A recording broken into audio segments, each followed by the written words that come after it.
The first lecture. It's the way to end, with me remembering that at the very last minute. Okay, we're going to go ahead and get started. Thank you all for joining us tonight, so that we can tell you just how right we were. No, in all seriousness, we appreciate you all coming along for this journey with us, and it has meant a lot to us. So we're going to give some of our reflections tonight. So I'll turn things over to Mike. Okay, yes, this has been quite a journey for all of us. PresidentialHistory.com, we've seen history made, okay? We are recording all these lectures, so this will be online very soon. So, I want to start with the insults. And this time, I want to start with between Barack Obama and Donald Trump, because they have quite a history between them. Going back to 2011 with the birther movement and all that, and they said some things about one another, but I'm not going to deal with those quotes right now. There's actually a lot. There's so much. I'm actually pulling together a book on presidential insults, not just Obama and Trump, but others as well, other presidents. So that will be coming out soon, I hope. The Republican nominee is unfit to serve as president. He's woefully unprepared to do this job.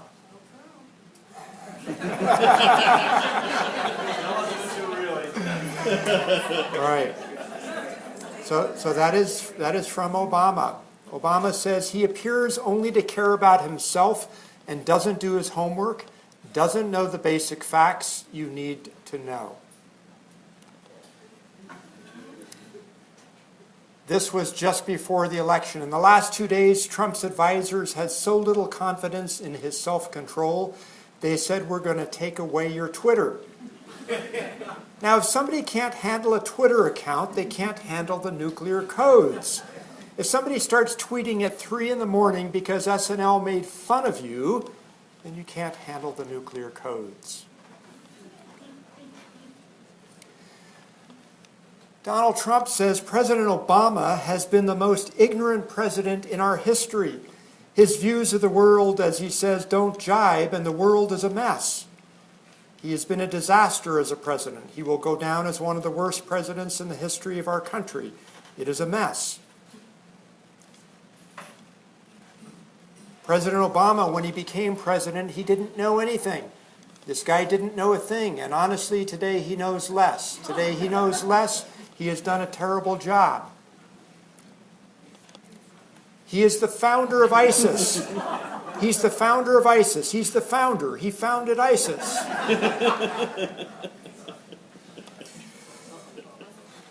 Okay. So here's what we're going to talk about tonight. I want to go over very quickly some new presidential firsts with Donald Trump as the president-elect. I want to talk about Electoral college hiccups, things that have gone wrong, and to look at what are some of the options out there on the Electoral College and how might that change or not change. Michael is going to talk about the actual Electoral College results and an analysis of who voted and who didn't vote. We actually had 6.2 million fewer people voted for Hillary Clinton than voted for Barack Obama in 2012, and 1.1 million people fewer voted for Donald Trump than voted for Mitt Romney in 2012. So voting was down to 20-year historic lows. And then we're going to, Michael is going to take a pessimistic response to the election. And then I have a really hard job. I'm going to try to take an optimistic response to it. So that's kind of what we want to cover. We hope to get through it relatively quickly because we want to provide enough time for questions and comments and kind of processing this together. So, presidential first. We will have our oldest president ever, Donald Trump will be almost a year older than Ronald Reagan was when Reagan was inaugurated in 1980. So Trump is approaching, on Inauguration Day, he will be approaching fairly quickly 71.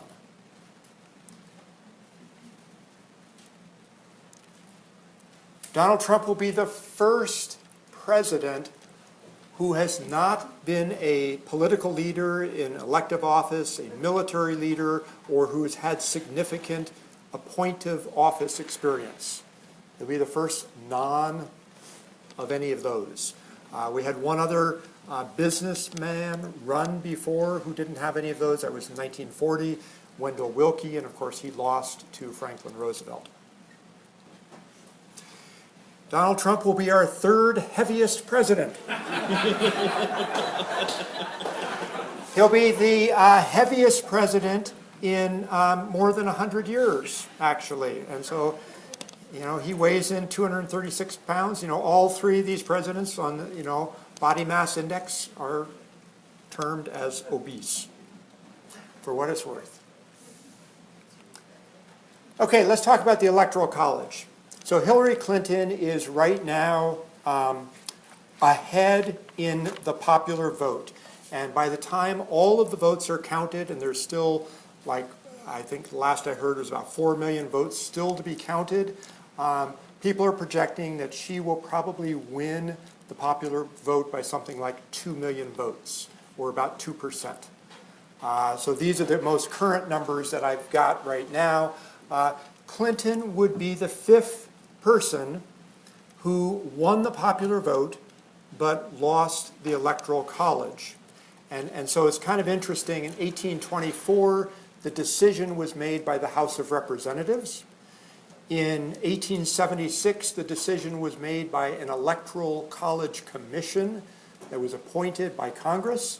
And of course, in 2000, the decision was made by the U.S. Supreme Court, because those were all challenged elections.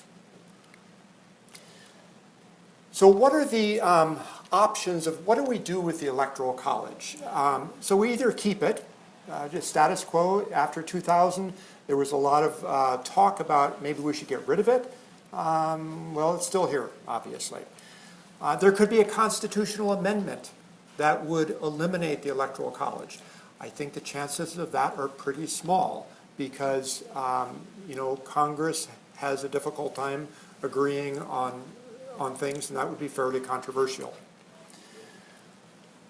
Individual states could do what Maine and Nebraska have done. They don't award all of their electoral votes by the winner of the statewide electoral or popular vote. They award it by the winner of each congressional district. Actually, the winner of the state gets 2 electoral votes in those states, and then the winner of each congressional district gets an electoral vote for that congressional district. So that is a possibility. Other states could follow along. I haven't done the analysis to know whether that favors Democrats or Republicans. There's also another thing out there. We've talked about this in past lectures, and that is something called the National Popular Vote Interstate Compact. And what this would do is, if enough states agreed, and those states' electoral votes totaled 270 electoral votes, what those states would agree to is they would say, our electors are going to cast their electoral votes for the winner of the national popular vote. So there are 11 states who have adopted that so far, including Washington State, but it doesn't go into effect until there's enough states whose electoral votes total 270. So this is a map that shows what has happened so far in the national popular vote. So the dark colored votes, states total 165 electoral votes. So you can see Washington and California, Illinois, New York. All Democratic states have adopted this compact so far. So it's been passed by the state legislatures. The lighter, the next color of blue, like Nevada and Oregon and Arizona, the compact has been passed by one house of those states, so either the Senate or the House, but not by both, so it's not law. The light-colored blue states have introduced it, but it hasn't been adopted by either house of those states. And then you've got a smattering of states, Idaho, Iowa, Ohio, etc., who haven't done anything. They haven't introduced it at all. So that is a possibility in terms of how things could play out in the future. Michael, tell us what happened. Sure. And why? Easy enough. As you will remember, around June, this is the map I gave you, and that's what happened. Good night.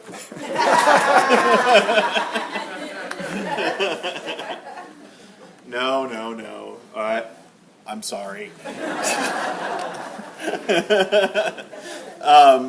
Yeah, so I, along with lots of people, called it wrong. And so what happened here? So when we look at what the map, this is what the map is likely to end up looking like. We're still waiting for some results. So we're waiting for Michigan and one of the congressional districts in Maine to announce their official tallies. But this is, if things stay as projected, this is what things will look like. So 232 Clinton, 306 Trump. To give you an idea, it looks like that is a pretty wide margin, but to give you an idea of just how close the election really is, Nate Silver did a sort of thought exercise where he said if one person out of every 100 people changed their vote from Trump to Clinton, this would be the electoral map.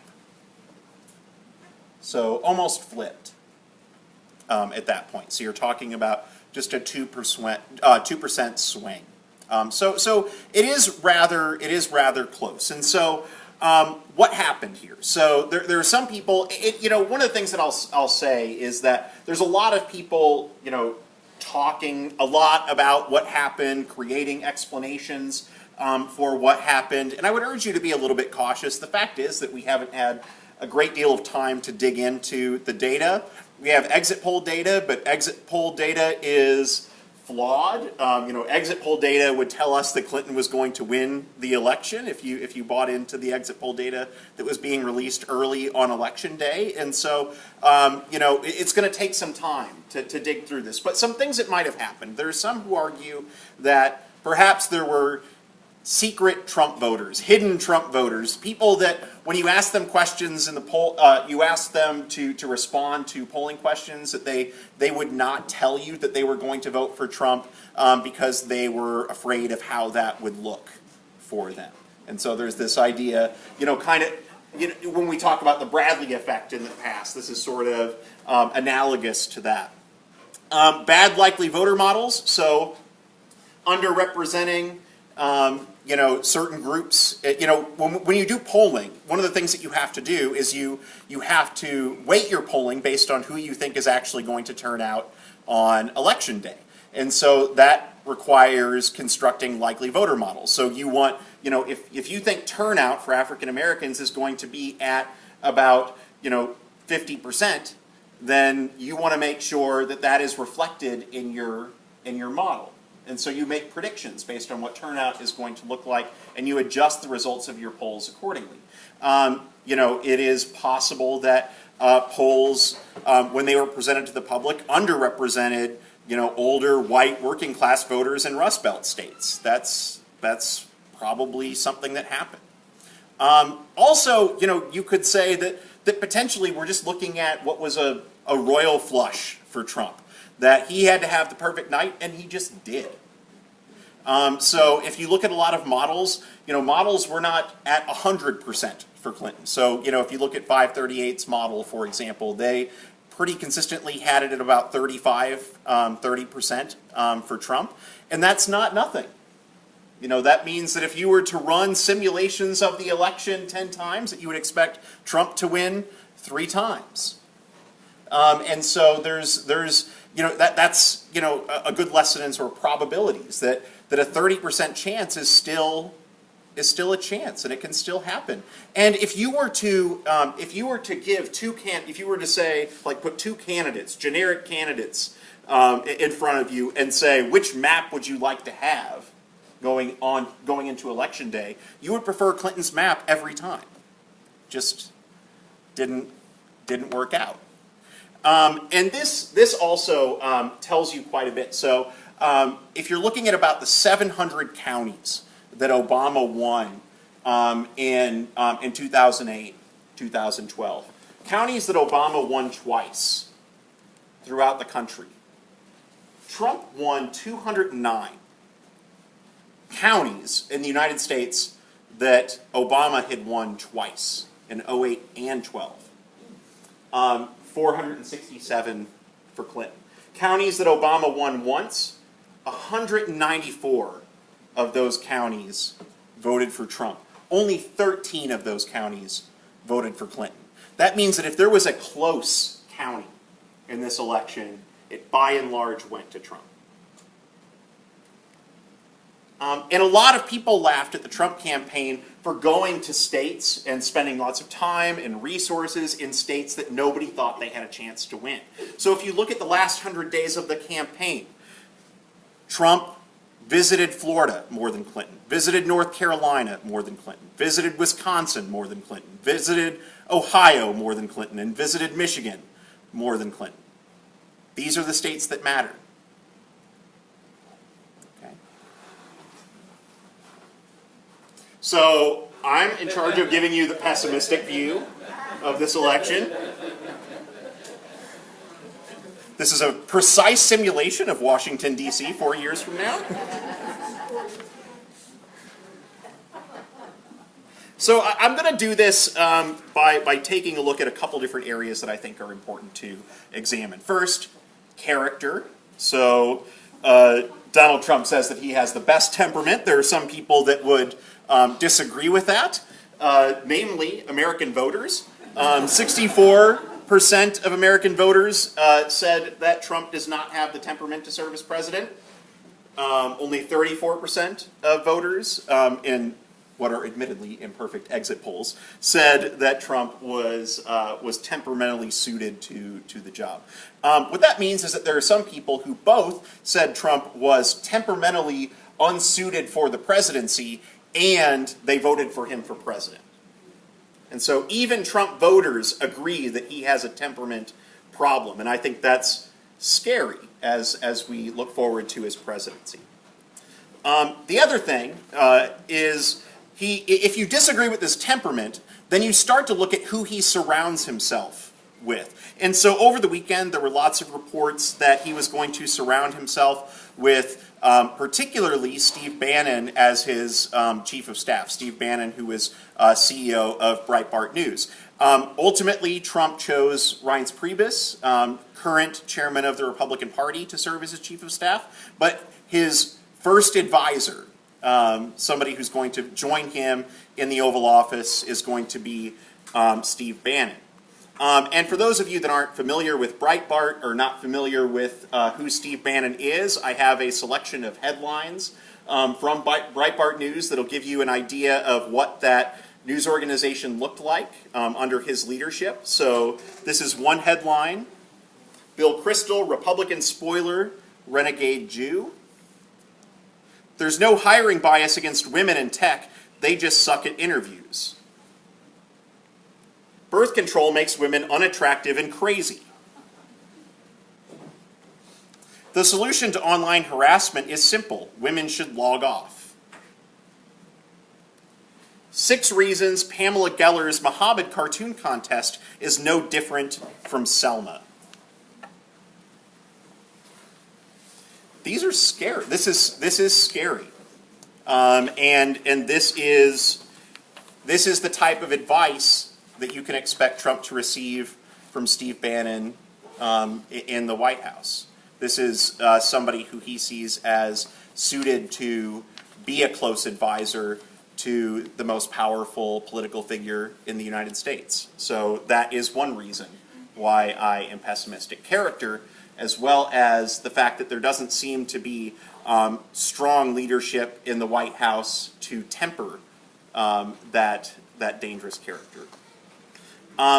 The other, this is a quote from a Breitbart employee who, I'll just read a quote here. This is from the Daily Beast. It says, one former Breitbart worker puts it a little differently. Kurt Bardella, who had the site as a client until quitting this year, said Bannon regularly made racist comments during internal meetings. I woke up and the world came to an end, he told the Daily Beast. They have put in place someone who is a dictator bully, a figure whose form of management is verbal abuse and intimidation. He made more off-color comments about minorities and homosexuals than I can recount. So again, that is scary stuff. The other, another reason why I am pessimistic is on the policy front. So some things that I think are problematic in terms of policy moving forward. So the Deferred Action for Childhood Arrivals program that was instituted through President Obama's executive order on immigration, it protected children who were brought to the United States illegally and who have lived in the United States from deportation. About 700,000 people signed up for this program and are currently protected by it.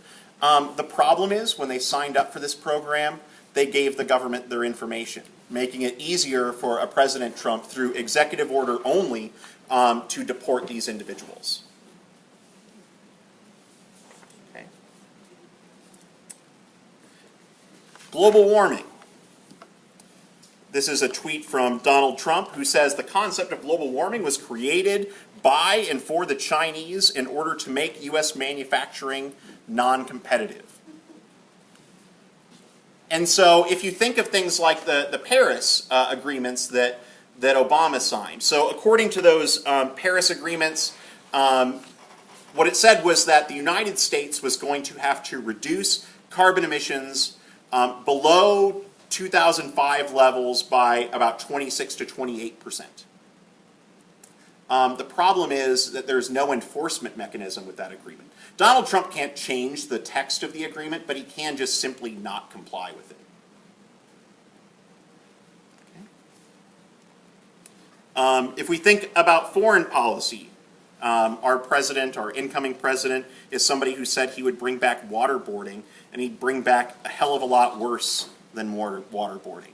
And he has said, and the other thing with terrorists, you have to take out their families. When you get these terrorists, you have to take out their families. They care about their lives. Don't kid yourselves. They say they don't care about their lives, but you have to take out their families.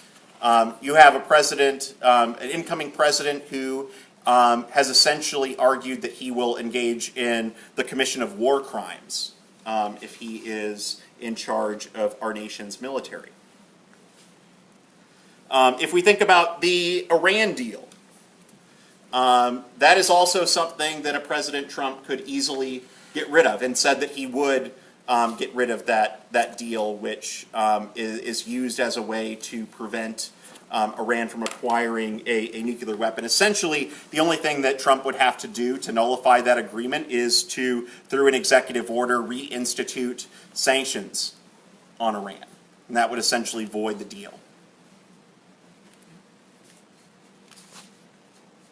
The other thing I'm concerned about, scandals in the White House. So shortly after Trump was elected, there were reports about how Moscow had contacts with the Trump team. They also said they had contacts with the Clinton campaign as well. But given the sort of speculation about Donald Trump's campaign's interaction with Russia, there's justifiable concern about some of these reports. There's an ongoing civil case against Trump University. And there are currently negotiations with the judge in that case about where to go. The Trump campaign wants to postpone any more movement on this case until after Inauguration Day. The judge is encouraging people to settle given current circumstances. The women who came forward accusing Donald Trump during the campaign process, He has said that he would sue those women for besmirching his character. These women, 3 of these women are represented by Gloria Allred, and she has said that if he were to sue them, they would sue him back. And so if he were to follow through on his promise, which I don't think is likely, but if he were to follow through in creating lawsuits against these women, then I think that you're likely to see a pretty dramatic response from the women in turn. The other reason I'm pessimistic is because of some of the things that you see going on throughout the country. Protests turning violent. This is a picture from Oregon. Things throughout the country that are scary. So this is a wall in Wellsville, which is near Buffalo, New York. This was painted graffiti. More graffiti in North Carolina.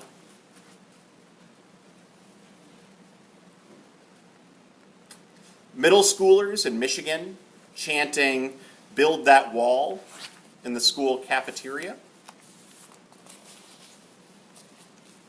And a student in Redding, California, who thought it would be a good idea to start handing out deportation letters that he had created.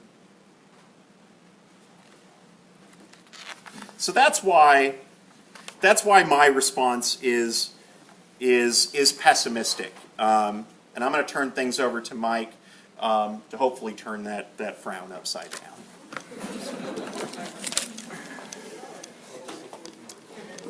I agree with everything you said. I think there is big reasons to be pessimistic, as Michael has outlined. I think that Donald Trump is going to find, and is beginning to find, that campaigning and governing are 2 different things. And so I'm going to try to paint a picture of more optimism and hope, not to diminish at all some of the scary things, I think, that are out there. So this quote comes from a guy named Josh Micah Marshall. He says, "Optimism isn't principally an analysis of present reality. It's an ethic. It is not based on denial or rosy thinking. It's a moral posture toward the world we find ourselves in. If everything seems great, there's no need for optimism. The river of good news just carries you along." So I want to think about 5 responses to a Trump presidency.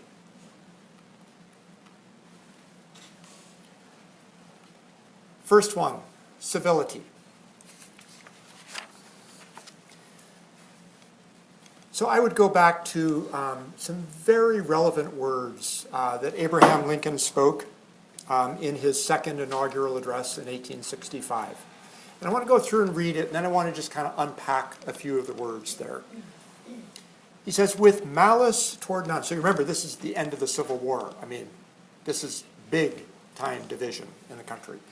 "With malice toward none, with charity for all, with firmness in the right as God gives us to see the right, let us strive on to finish the work we are in, to bind up the nation's wounds, to care for him who shall have borne the battle and for his widow and his orphan, to do all which may achieve and cherish a just and lasting peace among ourselves and with all nations."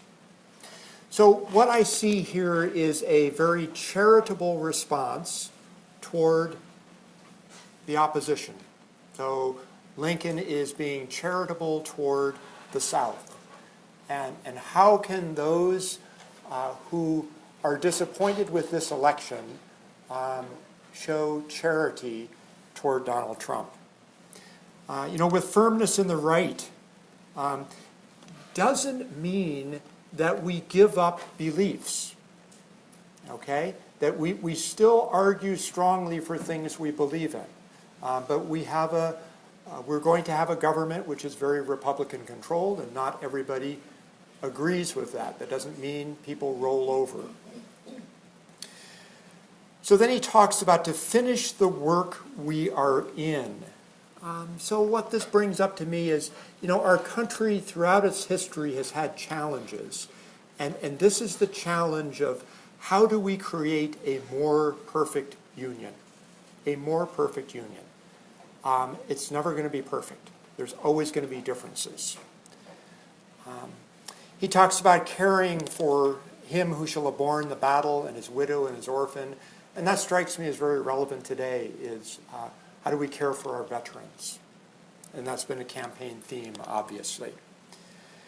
And then how do we somehow come to a point of having peace among ourselves and peace with other nations? So I think his words are very relevant as we think about civility. I also want to go back to two things that I talked about in a very early lecture about civility, because I said civility was one of the characteristics that we want a president to have versus combativeness. And so some characteristics there, the ability to listen to others, being receptive to positions of others, master of your own emotions and tongue, to be able to agreeably disagree with others, treat people with respect, and to agree on values and principles. And we can look at this and we can say, Donald Trump doesn't fit that mold. And I want to talk in a few minutes about some things where maybe there is some hope, some encouragement. So what does it mean to agree on values and principles in society? And this is, I think, we all have a role in this. We all have people that we know who are of a different political persuasion. And I think we need to move toward talking with one another and trying to agree on basic values and objectives, and not to demonize one another, to say that we all agree that we want this country to be strong, we all want people to have enough food, to have adequate housing and health care, and you can see the list there. And then let's have a healthy discussion and even argument about what are the best programs to implement those. So that's my hope, at least, as we think about civility. Warren Buffett, after the election, had this to say. He said, "I support any president of the United States. It's very important that the American people coalesce behind the president. That doesn't mean they can't criticize him or they can't disagree with what he's doing, maybe. But we need a country united. Everybody deserves everybody's respect." So respect is at the heart of civility. How do we treat one another civilly? I mean, those of you on social media, Twitter, Facebook, there's a lot of angry vitriol that's been going on there between friends. How do we try to understand what's going on and have civil conversations with one another? So civility. Second, I would encourage us to have an open mind. And so what does that mean? So these are some comments from Donald Trump on election night. And part of me wants to take him at his word, although I don't have a good basis to take him at his word, because many things that he has said have not been truthful. But let's take him at his word for right now. Let's see what he said. He said now, and he's reading from a teleprompter, okay? So during the campaign, I wished he would not be on a teleprompter, and now I hope he will be on a teleprompter more, okay? He says, now is the time for America to bind the wounds of division, have to get together. To all Republicans and Democrats and independents across this nation, I say it is time for us to come together as one united people. It is time. I pledge to every citizen of our land that I will be president for all of Americans. And this is so important to me. For those who have chosen not to support me in the past, of which there were a few people, I am reaching out to you for your guidance and your help so that we can work together and unify our great country. So let's hold him to that vision. Okay? So have an open mind. Hillary Clinton, in what I thought was a very gracious concession speech, said this. She said, "We have seen that our nation is more deeply divided than we thought, but I still believe in America, and I always will. And if you do, then we must accept this result and then look to the future. Donald Trump is going to be our president. We owe him an open mind and the chance to lead."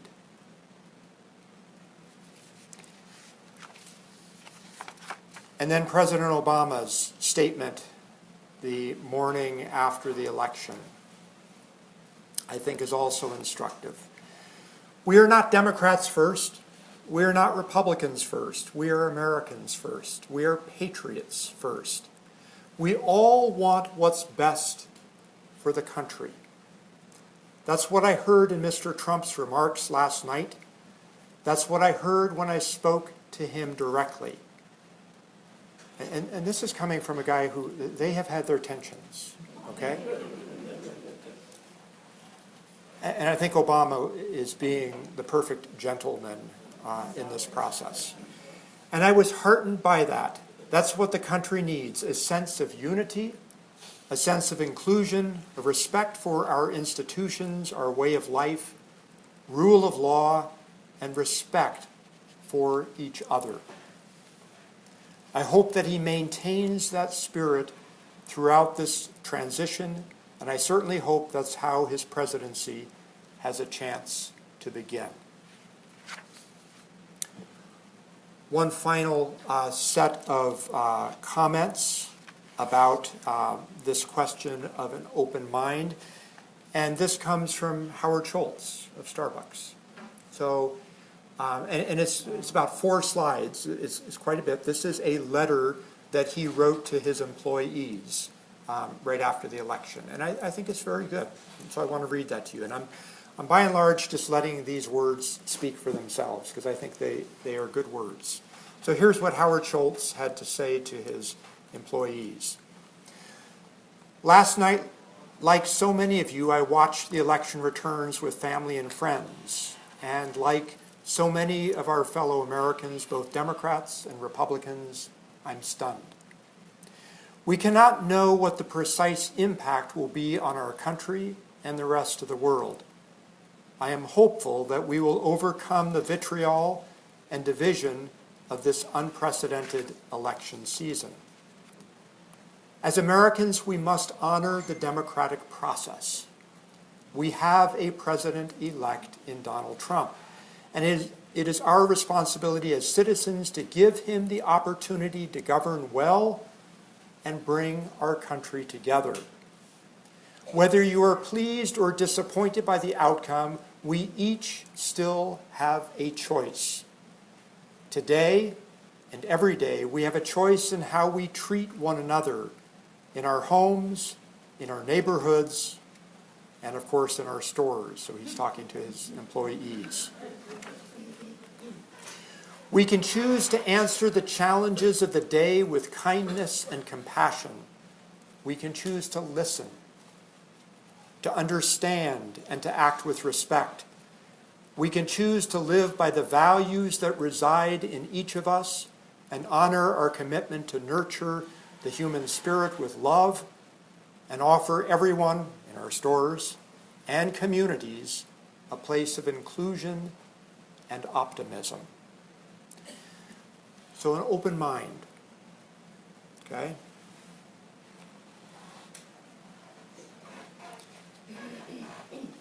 Today I trust you, and I trust that all is good in our country. Let's take care of each other and the people in our lives. I believe we will each find the best version of ourselves to help our country move on in the direction we all deserve.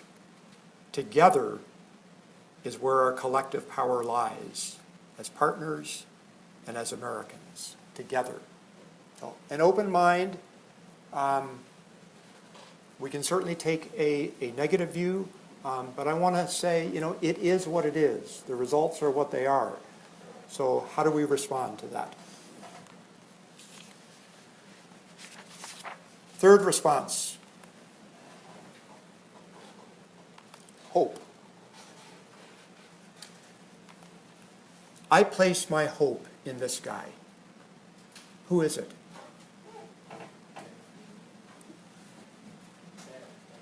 Huh? Not Taft. This is the famous Chester Arthur. You all know Chester Arthur, that non-entity with side whiskers, as Woodrow Wilson referred to him as, our 21st president who became president upon James Garfield's assassination.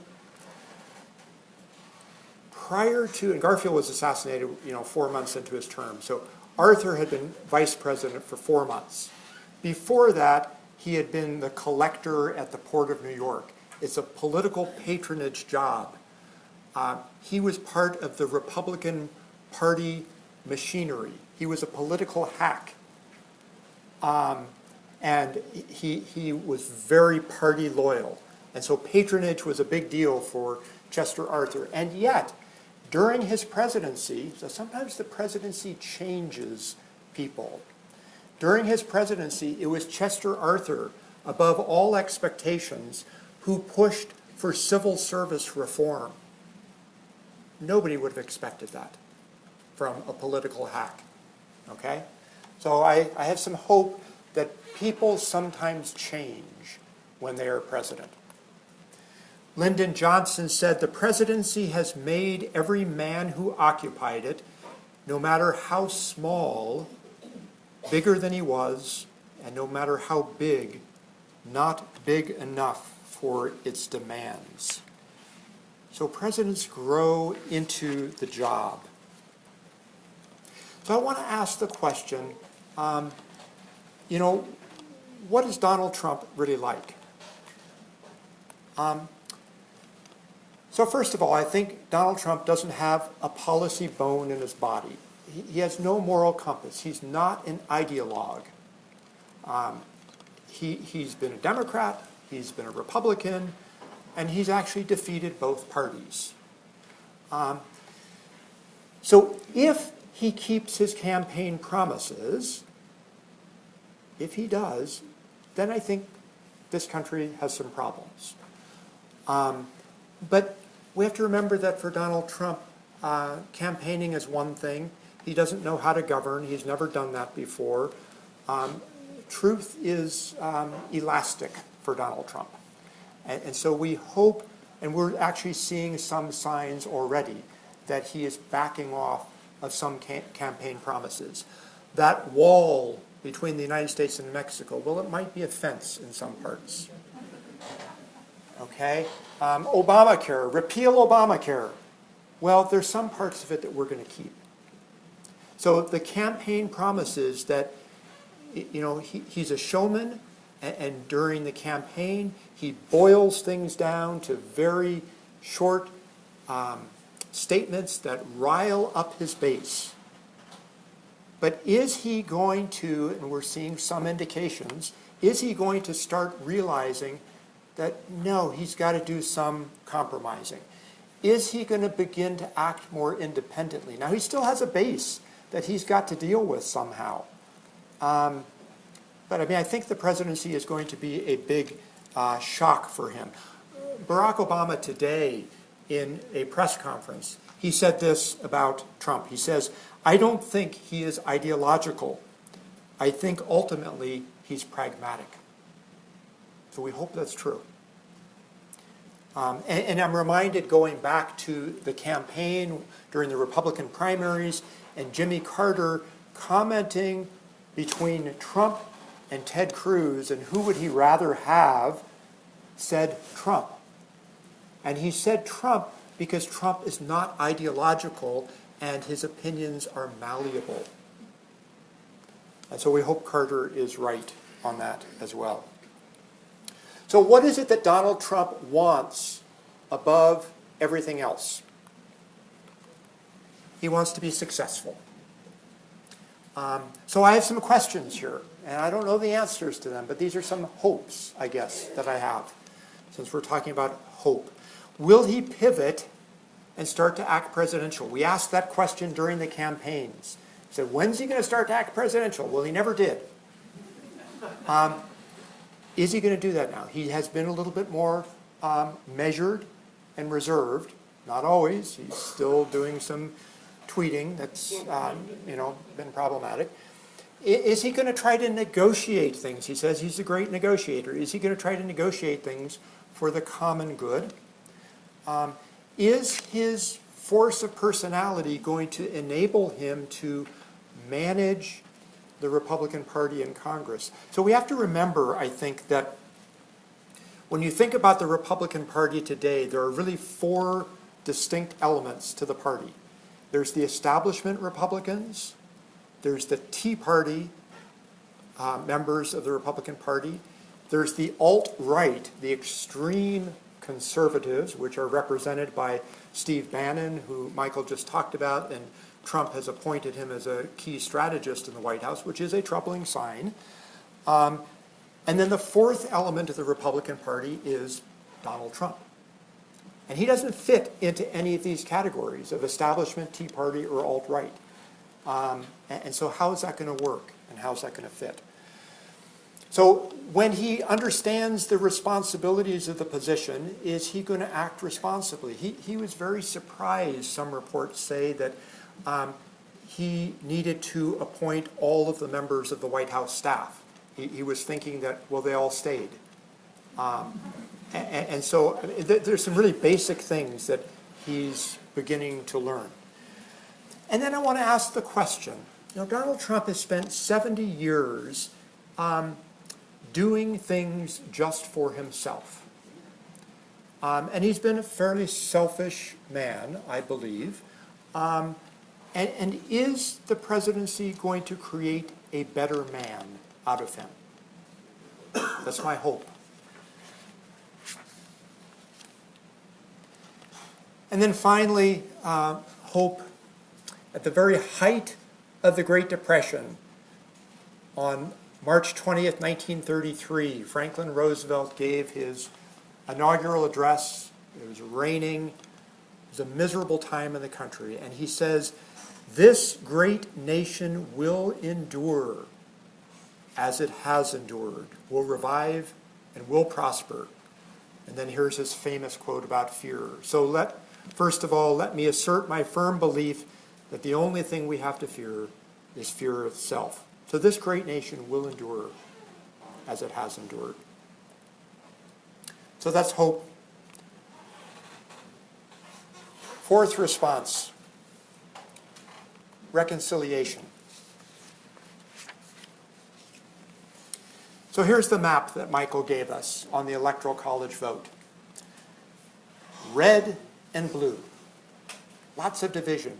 But we have to remember that there are Republicans in California, and there are Democrats in Texas.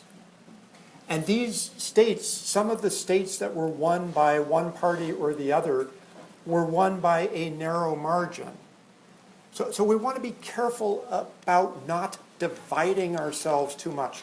I mean, it's interesting that this whole red state, blue state terminology really only started becoming embedded in the national consciousness with the 2000 election. The first color electoral maps on television were in 1976, and Gerald Ford, the Republican, was blue, and Jimmy Carter, the Democrat, was red. In 1980, it was the same thing. Jimmy Carter, the Democrat, was red, and Ronald Reagan, the Republican, was blue, which caused David Brinkley saying, looking at the electoral map, saying, it's starting to look like a suburban swimming pool. So it was turning all blue for Reagan. So in 2000, I think the reason it stuck, that terminology stuck, and we started to refer to blue states and red states, was we saw that map on the television screens for more than a month while they counted hanging chads and it went through court decisions and things like that. And people began to refer to it. David Letterman said, he said, maybe we should make George Bush the president of the red states and Al Gore the president of the blue states. So it became solidified, and that has deepened our divisions. And if you look, we've got deep divisions between urban and rural. We've got deep divisions between whites and minorities, between male and female. We've got issues, pro-life, pro-choice. There's lots of very deep divisions there. But if you look at individual states, most states in the urban centers are more Democratic, and in the rural areas, they are Republican. It's true in Washington state. It's true in every state. So there's deep divisions, but somehow we need to figure out how do we bring about reconciliation? How do we begin to talk to one another?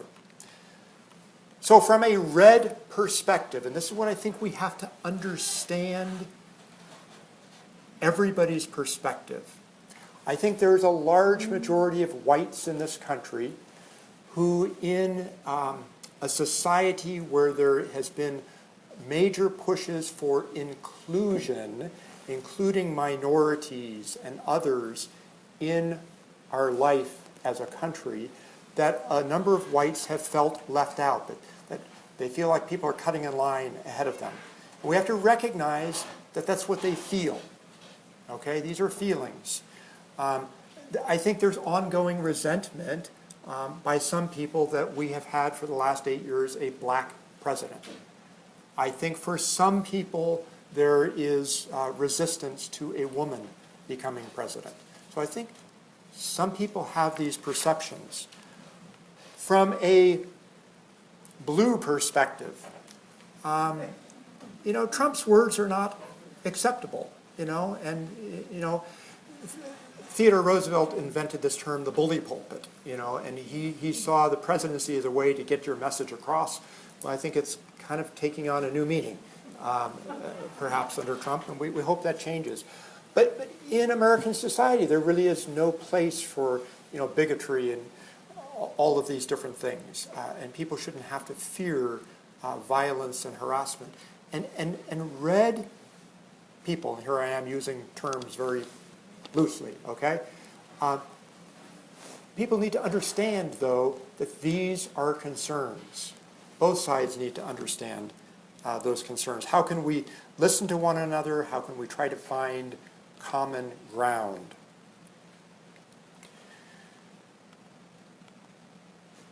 I want a country that loves each other. Who said that? Yeah, Donald Trump actually said that. So can we try to take him at his word and hold him accountable for those things? Is that going to work? I don't know.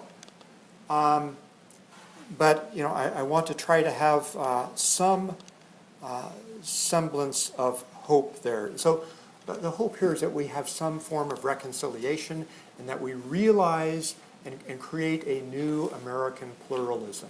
We realize that we live in a divided country, but we need to somehow talk with one another.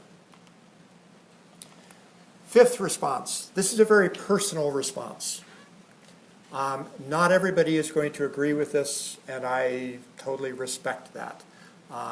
But as a person of faith, I believe that prayer is an important element in terms of an optimistic response to a Donald Trump presidency. So I would suggest that there are a number of things that those of you who feel so inclined to pray, that these are some things to pray about. What I don't have on here is, I say for Trump and his advisors, but to pray, who does he select as his advisors? Because Trump is going to be a chairman of the board. He's not going to get into the nuts and bolts details because he has a short attention span. So he's going to delegate a lot to people. Mike Pence is going to be very influential as vice president. So who he selects is going to be important. So my 5 responses, optimistic responses: civility, an open mind, hope, reconciliation, and prayer. So I think we need to engage, we need to be involved, we need to be having conversations with people with whom we disagree. And we need to, at a grassroots level, begin to do that, and then hope that some of these good things happen and that things turn out well for our country. Not to diminish anything that Michael said in terms of the pessimistic view of the country. Michael? In all honesty, the division of optimism and pessimism came about. Mike and I were done recording on KBTC on election night, and we were walking out of the car, I remember, and Mike started giving me reasons why things might not be so bad. And I was like, no, you're wrong. Things are going to be terrible. And so we thought, that's a conversation that we're having. And so it's not entirely, I'm not entirely pessimistic. Mike is not entirely optimistic. But we thought that by dividing things up this way, that perhaps we could speak to some of the feelings that people are having in this room. And so in the spirit of some of the things that Mike said, I just wanted to end with something that has been powerful to me. So this is a website. If you haven't had a chance to visit it, I would encourage you to do so. It's pretty great. It's called I Waited 96 Years. And it is a website constructed to tell the story of women who were born when they could not vote, when women did not have the right to vote, and then who in 2016 casted their ballot for Hillary Clinton. And so it tells the story of people like Estelle Lebo Schultz. And I'll just read this quote from her. She was born in 1918 in New York, 1 year before women were granted the right to vote. And she says, recently I was diagnosed with a serious heart condition and am now in home hospice. I am following this campaign carefully, and I decided that I would like to live long enough to see the election of our first woman president.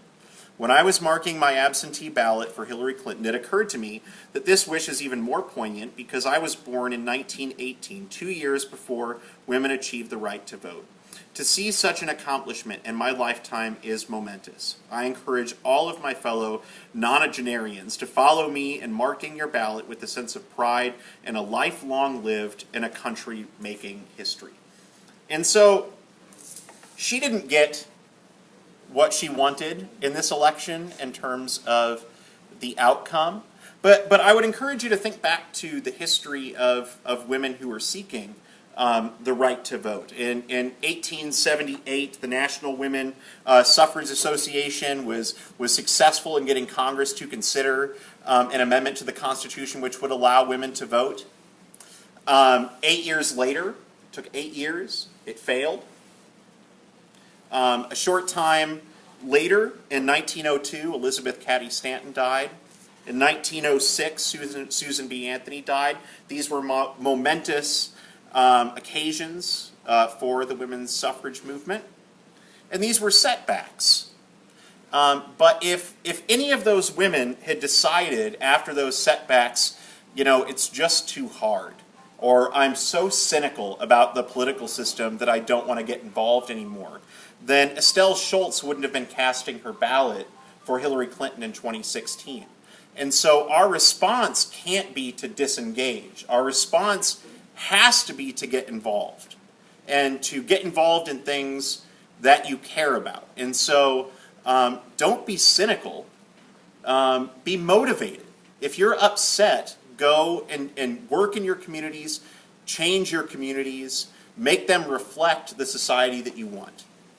And that's how we'll end things. We appreciate you all.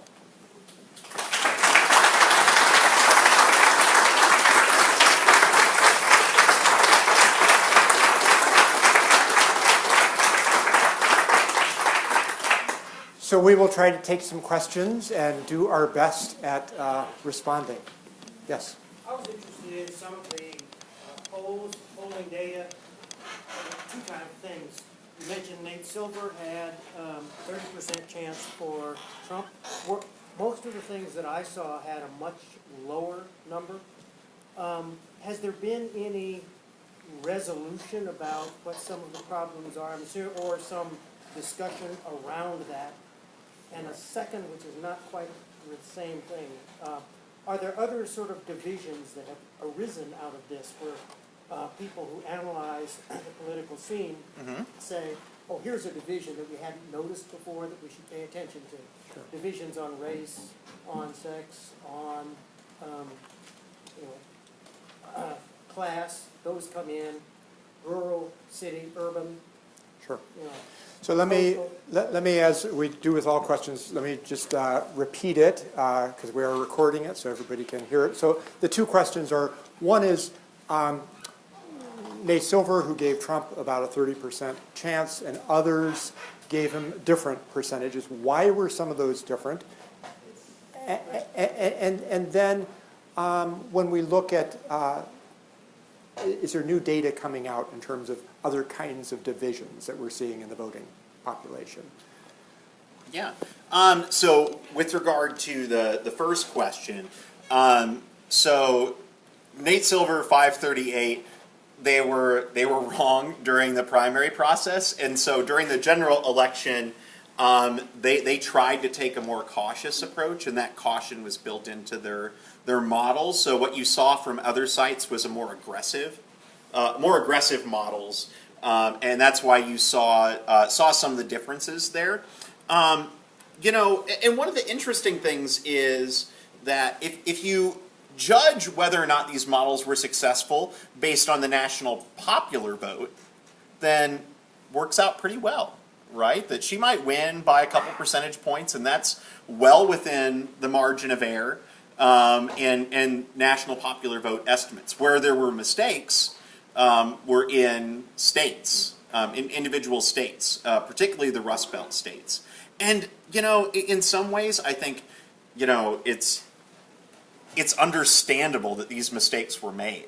So you look in some of these states. I showed that the chart before that showed Obama winning lots of counties twice, right? And how Trump won a segment of those counties that Obama had won both in 2008 and in 2012. And analytically, it just makes all of the sense in the world that Clinton is going to win those states as well.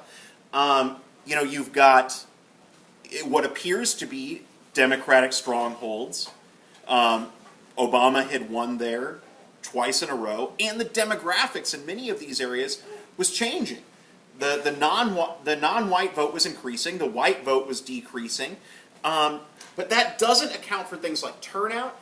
And what it didn't account for was resentment against from a lot of working class people in some of these Rust Belt counties who bought into the trade message. It's the same reason why the polls missed big in Michigan during the primary process. So the polls in Michigan leading up to the Michigan primary on the Democratic side indicated that Clinton was going to win there. Bernie won. And a lot of people at that time pointed to the fact that, look, in Michigan, there's a lot of people who are upset about trade deals that they think are costing them their jobs. And unfortunately, we didn't take cues from that and apply it to our analysis of places like Michigan during the general election. In terms of divisions that are popping up, I don't know if there's anything new. I mean, there certainly is an emphasis and a lot of discussion points about divisions amongst race. Divisions by education, divisions about rural versus urban communities.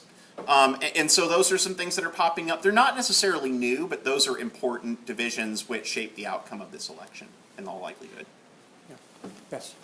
Was there any evidence at all of the system being rigged? So is there any evidence at all of the system being rigged? Oh, it's totally rigged.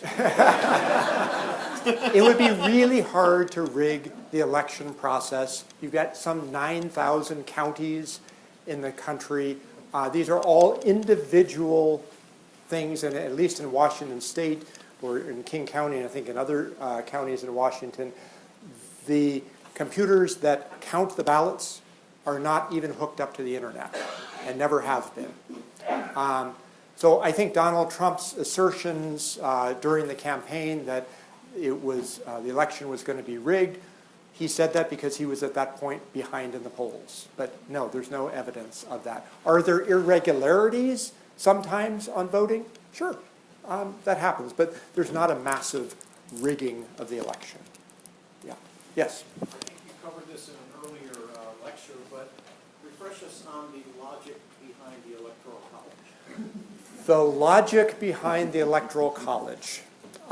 So when the Founding Fathers were trying to figure out how do we elect a president, they had a couple of options.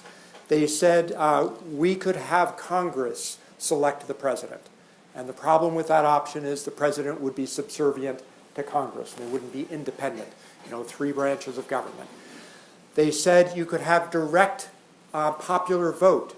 And there was deep concern then that the population might end up being swayed and voting for a demagogue.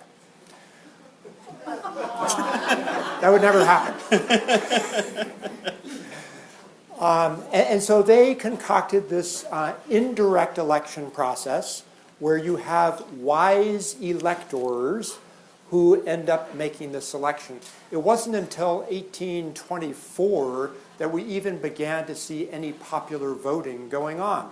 So before that, it was all the Electoral College making the decision. So the Electoral College has morphed and changed over time in terms of how it's really implemented. So to the point today where, basically if a state, Washington State, votes Democratic, Democratic electors vote for Hillary Clinton. Now there is such a thing called a faithless elector. These are electors, and there's been 157 of them in our history. About half of those were when a candidate had actually died. So 1872, Horace Greeley died after the election, but before the Electoral College cast their votes. So electors had to come up with somebody else to vote for. But then there have been other cases where, as a protest vote or whatever, electors have not voted for who they are supposed to. Now, there are 29 states in the country that have a law that says electors must vote for the winner in their state. And then they have some kind of a penalty. And the penalty is usually a small fine, maybe $1,000. That's what Washington State is, or it's a misdemeanor crime. Nobody's ever been prosecuted for this. These faithless electors have never changed the course of an election. Yes? Is there any evidence or even speculation about the impact of the changes in the Voters' Rights Act, the Supreme Court, and the back and forth on how it affected this outcome? Yeah, so the question relates to the Voters' Rights Act and some of the changes from the Supreme Court decision. And did that in any way impact turnout in this election and the result? I think that, I don't know of any definitive evidence yet, but I think that that's something that certainly is going to have to be evaluated. It's difficult to find, sort of a one-to-one correlation there, but there are certainly important states that enacted voting rights laws where turnout wasn't maybe what you would want it to be from the Democratic Party. Now, that does not necessarily mean that it was because of voter registration requirements. It could just be lack of enthusiasm for the nominee, or it could be enthusiasm for the Republican candidate. So I think that's something that's going to have to be looked at. But, I would encourage, if voter registration is something that is important to you, then I would encourage you to get involved with organizations that focus on that very thing.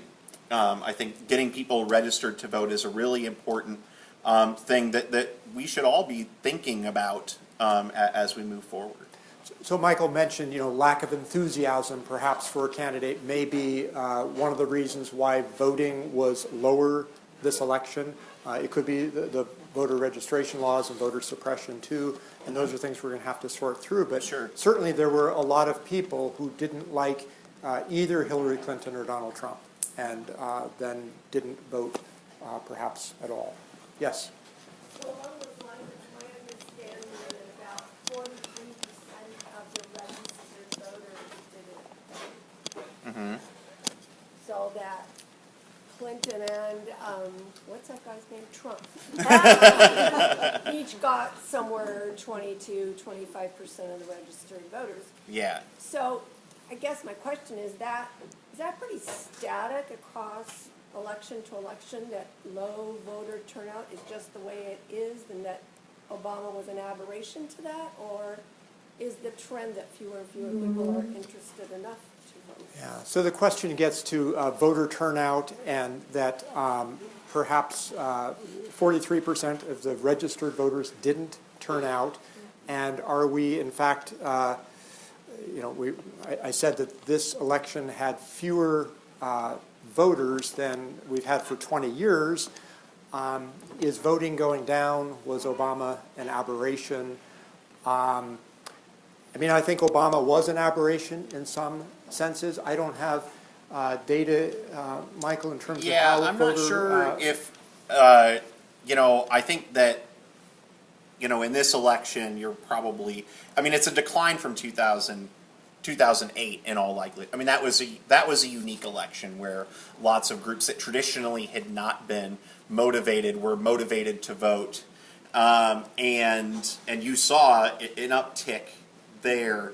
I don't know that anybody was anticipating that turnout would reach, that we would reach 2008 levels in this election. I think that in general, what you're going to see is that this is, while we may have a little bit more or a little bit less than other elections once all the votes are tallied, that we're right about on par with past elections, I would anticipate. Let me just read a question here that I was handed. So how can elections be changed to more than 2 people for president? More choices, in other words. Is this something to think about? Future elections and change the format. Is the Electoral College really knowledgeable and with integrity in order to command one person more than another for office? So I'm assuming this is relating to like third parties, more than 2 people for president. Is this a choice issue? We have challenges. So third parties have big challenges in terms of being able to build a big enough constituency. I think we are in a place right now where what defines each of the parties, the Republicans and the Democrats, are changing. And I mentioned the different facets of the Republican Party. The Democratic Party has different facets as well. You've got the very liberal Bernie Sanders, Elizabeth Warren wing, and you have more centrists. So I don't know how that's going to evolve, whether we're actually going to get more parties. And then the Electoral College, are they really knowledgeable and with integrity? Well, by and large, they don't use their knowledge or their judgment. They simply vote for the winner of their state, unless it's a faithless electorate. So. Yes, Jim. Like the genius of the basis of this constitutional republic is the checks and balances between legislation, executive, and judicial. How critical is it that we don't have that? Yeah, so the question relates to, one of the benefits of our system is that we have checks and balances. We have 3 branches of government. And the challenge that we're going into right now is that basically all 3 branches are more conservatively controlled. And what does that mean? And that's a great question. I mean, that's something we're going to have to wrestle with, and the country is going to have to deal with. I think that it certainly has policy implications. I mean, you think about the Affordable Care Act. I mean, it is fairly doomed. Other than maybe parts that Trump wants to say. I mean, he can decide what parts he wants to keep and what parts he doesn't want to keep at this point, because there's a Senate and a House which have set it up to where you don't even need a filibuster to repeal most of Obamacare. You just need a majority vote, and they've got that. And so that's significant. And I think that there's a debate about what this means. What a Trump presidency looks like with the Republican House and Senate. So on one hand, there's some who will argue that Congress will act as a check against some of the worst impulses that a Trump presidency might have.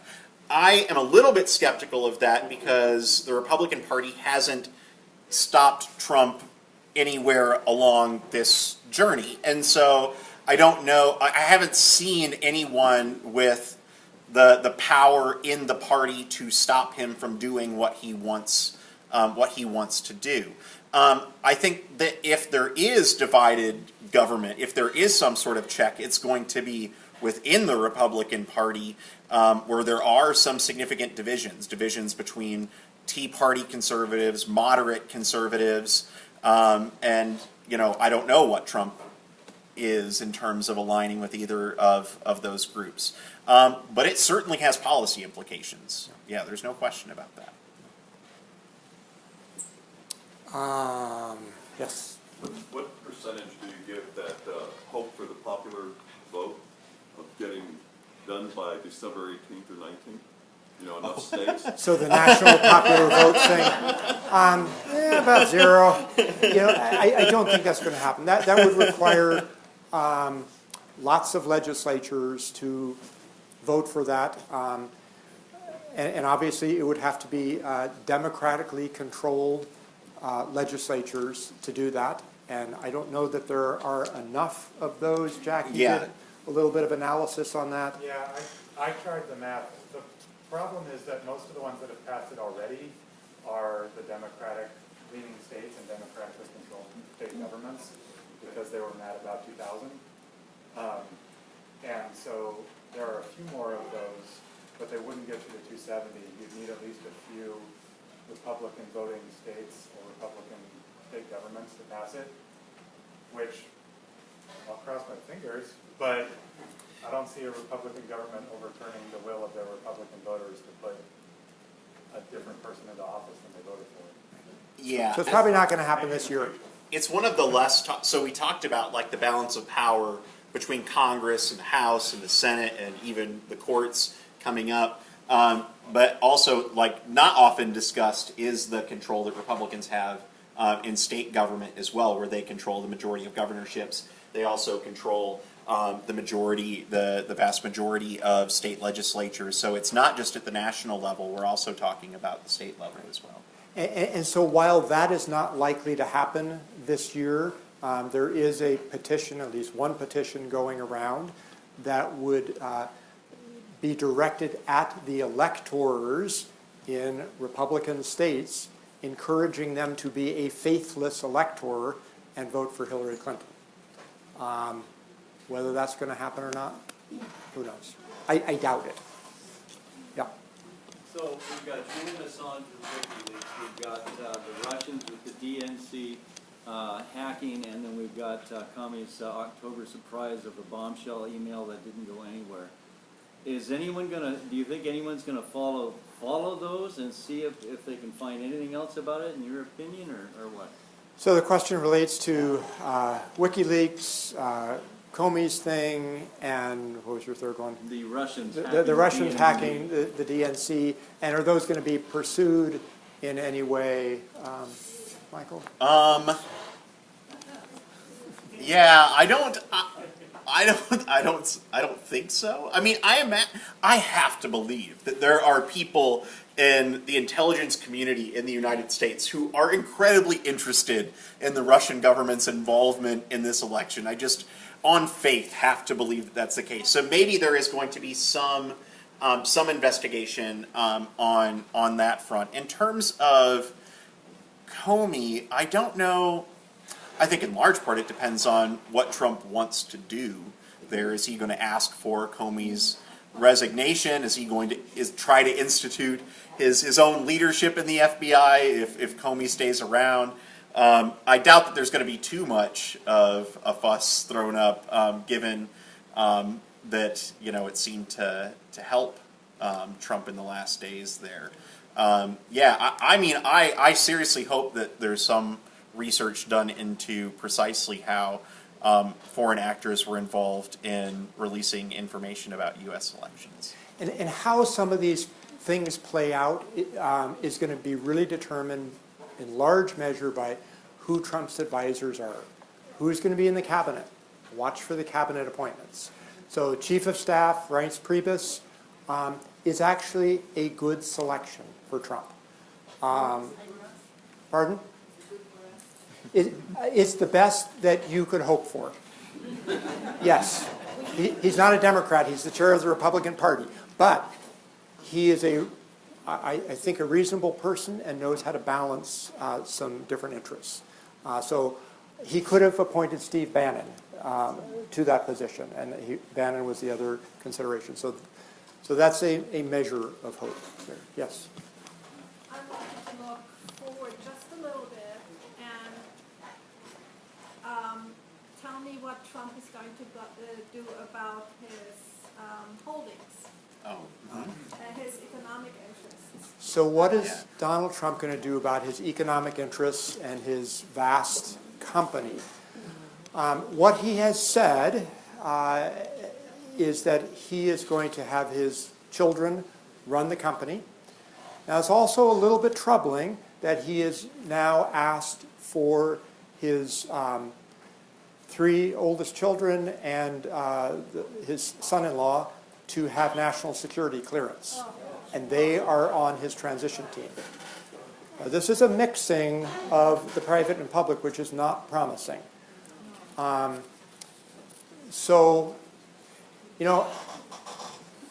You shouldn't ask us speculation and stuff. We got it all wrong in the electoral map. But there is part of me that thinks that, if Trump does things that are really out there from an ethical perspective like that, or if he takes actions as president that are a violation of the law, that he may find himself under impeachment proceedings. So think about this. Trump, I talked about the 4 elements of the Republican Party. Trump is out there. He's not any of those other pieces. If he gets enough people in the party, whether that's establishment or Tea Party, upset with him, and they want to move on impeachment, and impeachment is high crimes and misdemeanors, and that's defined by Congress, okay? The Republicans in Congress would say, we love Mike Pence. Mike Pence is one of us, and he is a little bit more measured than Donald Trump. So Trump could find himself in some difficult territory if he's not careful on issues like you raised on his finances. Let me say one last thing on that to help ease your concerns and maybe to make you feel better. Rudy Giuliani was on one of the morning shows yesterday, and he said, would you want to put them out of business? Put his children out of business, out of work.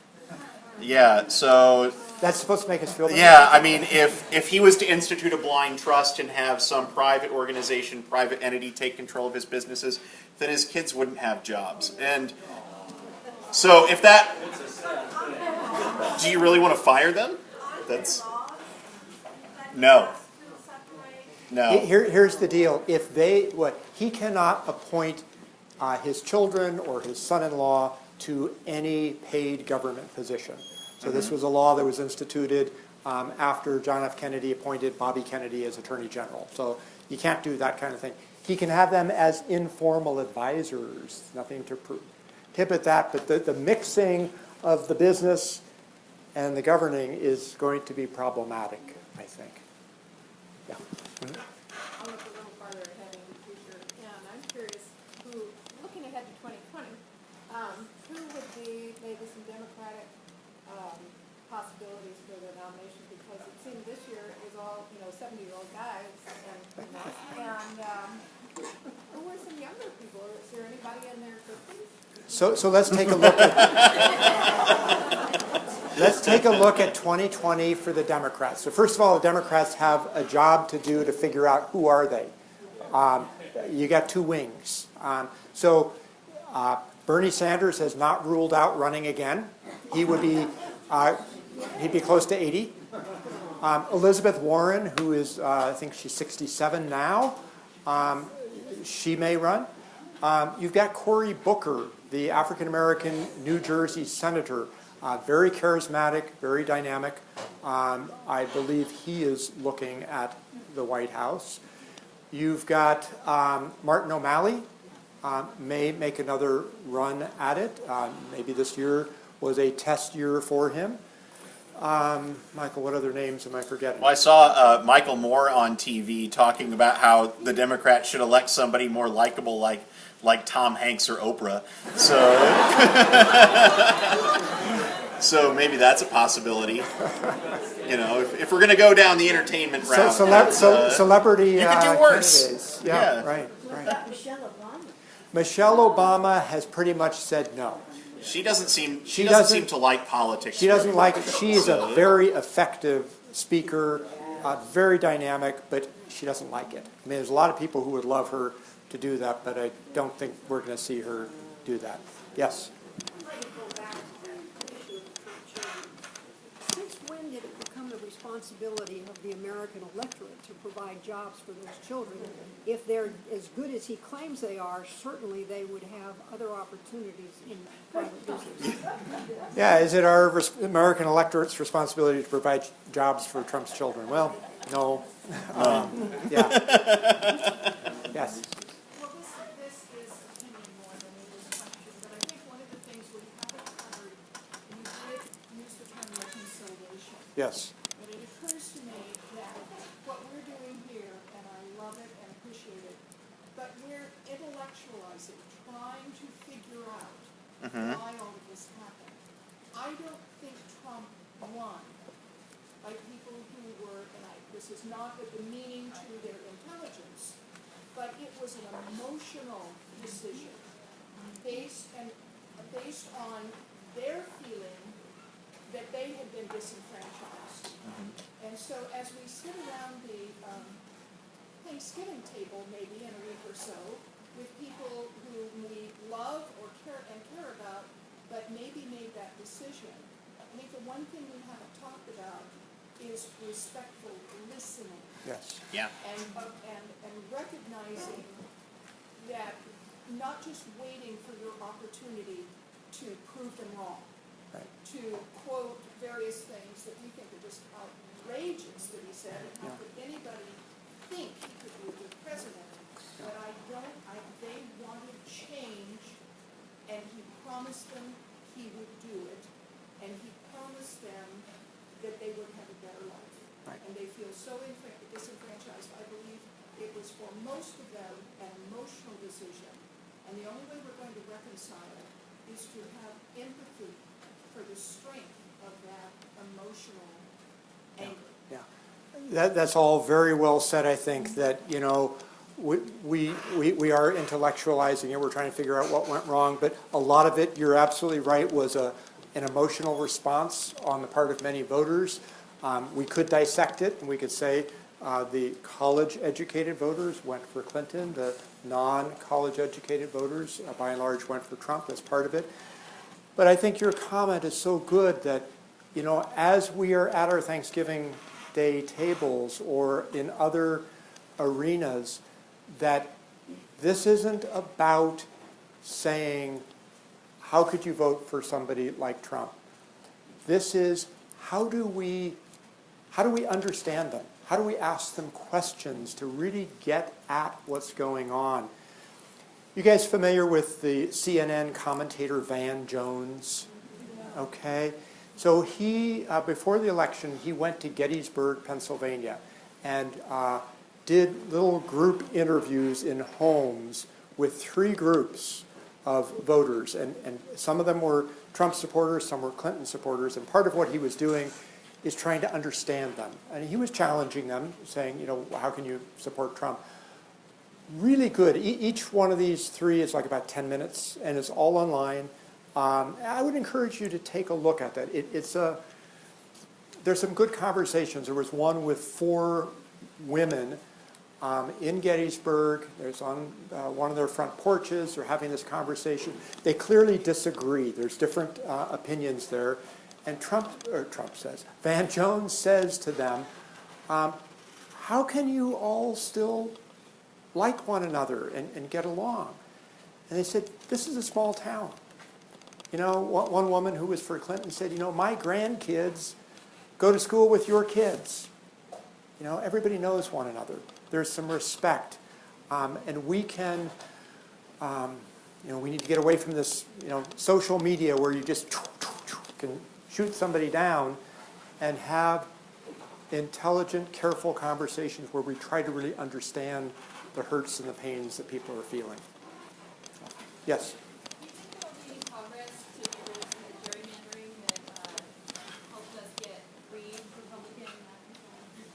So will there be any movement to get rid of the gerrymandering? So gerrymandering, of course, is when we draw the district lines for congressional districts. It happens every 10 years after the census. A lot depends on what party is in control in each state in terms of how those lines end up getting drawn. Because, sometimes they're drawn to be able to favor that particular party. So I don't know how that's going to play out. Our best hope is that people care more about those kinds of issues. So what you can pretty well guarantee is that politicians whose jobs are protected because of gerrymandering are probably not to, by their own accord, just to start analyzing this and moving on reform. But people can demand that their legislators, look into issues like that, and that's the best hope. I'm not particularly optimistic about it, but that's the best path. Yes. Were the protesters voters? The protesters. So. They have a voice to vote. So were the protesters voters? Yeah. Actually, Michael, do we have any data on that? I don't think so. Yeah, don't know if we have data on that. Somebody was telling me, Barb. Well, I was in Portland. I was in Portland, and Yeah. there looked to be a lot of millennials there.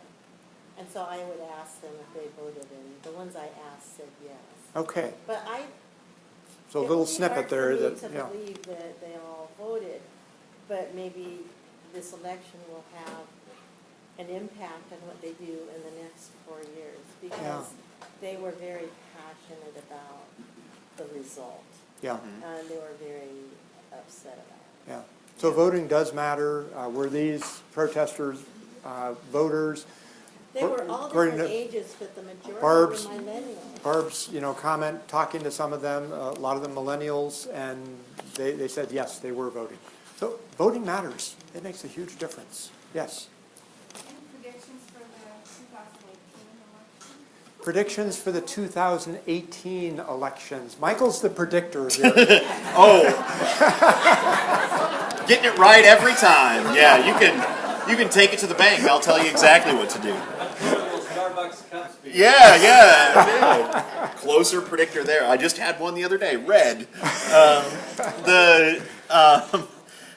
So typically, one of the things that you see after an election, typically is in the next midterm election, there's what they call turnout variation, which means the party of the president is likely to see some drop in turnout.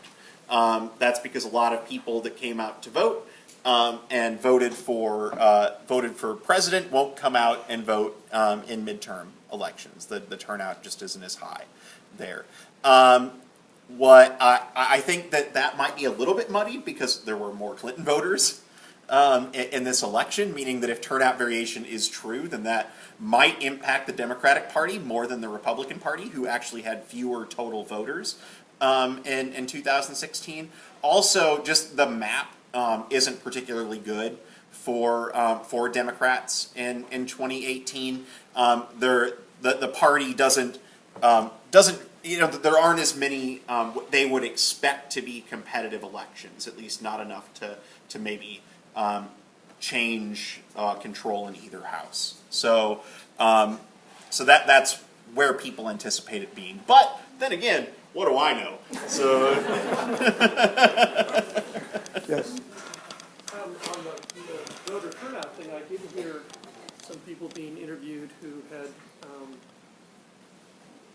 put their heart and soul into getting Sure. Obama elected, did not see the changes that they thought that was going to bring, and so even though they Sure. may be willing to march in the streets, they weren't going to vote this time.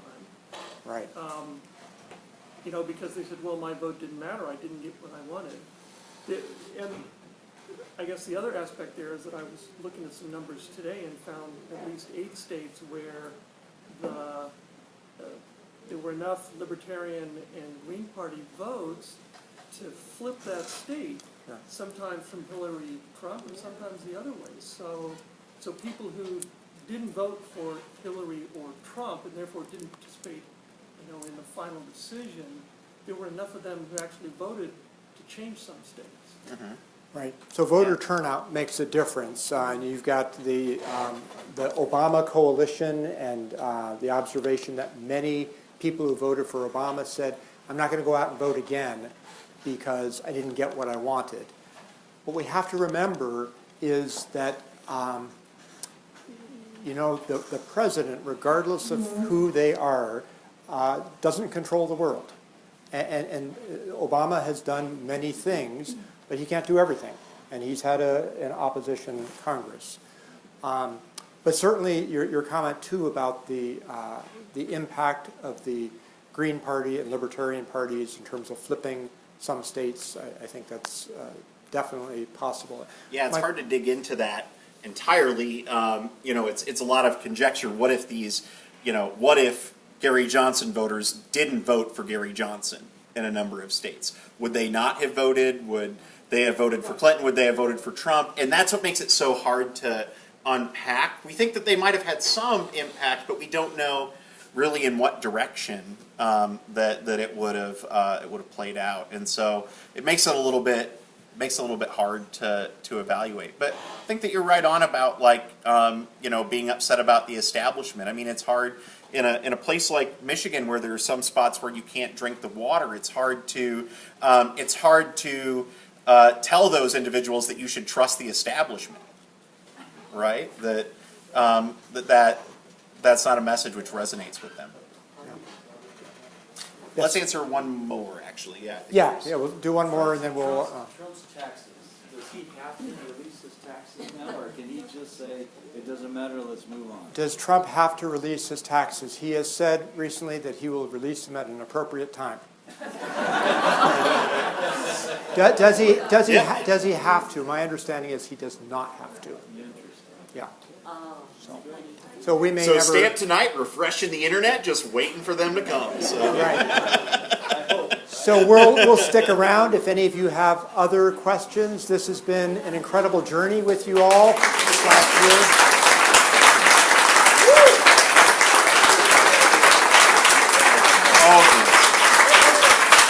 We'll be in touch. We'll do more stuff.